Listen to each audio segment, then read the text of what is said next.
Pikir memang kita cukup prihatin ya. Kemudian masalah nelayan kita yang 13 orang yang kemudian secara hukum mereka melanggar atau menangkap ikan secara ilegal ini. Di kejadiannya tanggal 22 Agustus. Lalu kemudian hal ini juga sudah diketahui oleh Menteri Luar Negeri ya. Begitupun dengan duta Indonesia yang ada di Portsmouth Bay. Sehingga kalau kita lihat kejadian ini mungkin kurang begitu menarik ya, sehingga cukup prihatin ya sampai dengan sekarang belum terselesaikan. Menurut informasi yang kita dengar dari keluarga korban bahwa tanggal 6 September kemarin mereka harus sudah melakukan sidang ya. Sidang tetapi karena tidak ada pendampingan hukum bagi mereka sehingga sidang ini ditunda sampai dengan tanggal 26 September. Artinya harus menunggu 20 hari dengan kondisi demikian. Lalu kemudian kita mendengar informasi lagi bahwa mereka cukup makan 1 hari 1 kali, lalu meminum air keran ya.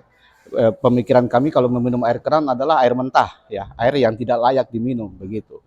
Oleh sebab itu ya kita mohon ya supaya Menteri Luar Negeri agak sedikit serius ya menangani hal ini.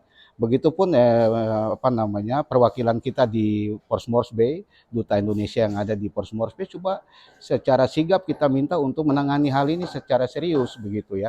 Karena secara kemanusiaan sampai dengan sekarang itu kelihatannya sepele sekali, tidak begitu diperhatikan. Sehingga saya mewakili rakyat di Merauke, kemudian secara umum masyarakat Indonesia pasti meminta supaya ada perhatian khusus karena mereka ini adalah warga negara Indonesia yang harus kita lindungi. Artinya sekalipun melakukan pelanggaran tidak mesti harus ditinggalkan Iya. begitu saja. Iya, artinya memang mereka melanggar aturan menangkap ikan dengan secara ilegal seperti itu ya.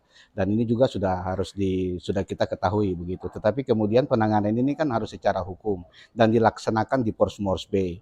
Oleh sebab itu kita berkewajiban karena itu warga negara Indonesia berkewajiban untuk bisa mendampingi 13 orang nelayan yang ditangkap itu sehingga bagaimana penyelesaian akhirnya secara hukum seadil-adilnya dengan pelanggaran mereka, tetapi juga bagaimana hak-hak mereka harus kita perhatikan.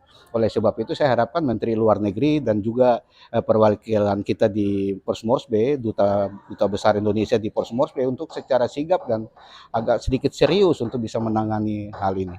Biar selesai dan keluarga mereka yang sampai dengan sekarang anak-anak mereka juga menunggu ya seperti itu sehingga ini bisa terselesaikan dengan baik dan jelas.